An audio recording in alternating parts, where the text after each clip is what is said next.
Britain's exit from the European Union is set to leave a black hole in the bloc's coffers. One measure to plug the budget shortfall is to slash farm subsidies. Currently, the Common Agricultural Policy receives about €58 billion a year, 40% of the budget.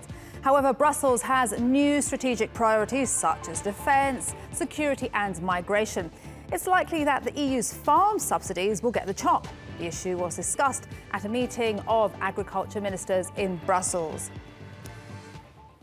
Now, for more, TRT World's editor-at-large, Craig Copetas, joins me from Paris. Craig, good to see you. Now, put this all in context for us a bit. What is the European Union's farm policy reforms? What EU subsidies are we talking about? How much? And who wins and who loses? Well, that giant sucking sound you hear from Brussels is, as you said, Brexit has drained the financial coffers of the EU.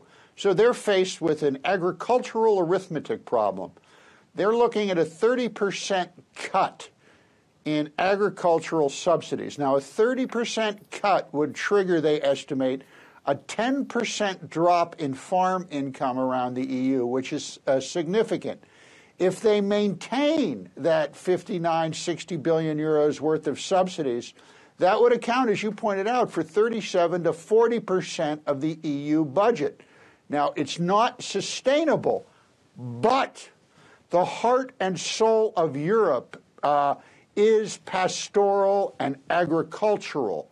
And keeping these subsidies together is exceptionally important.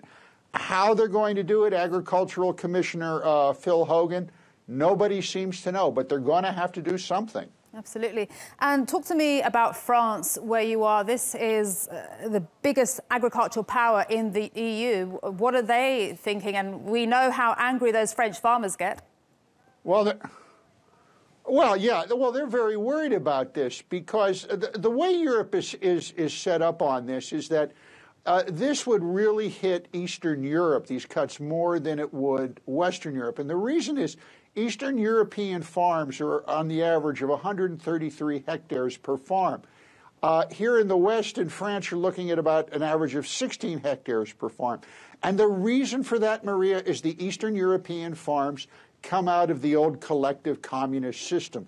They never broke up those latifundias. They're still there.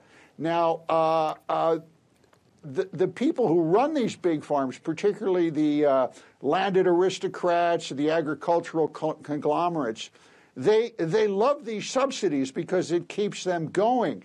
But the trickle-down is it keeps the small farmers going as well.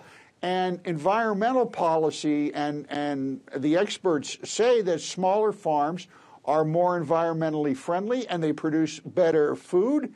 And, continuing the family farm model is a very good thing, because if you don't do that, it's going to end up just agribusiness like it did in the United States.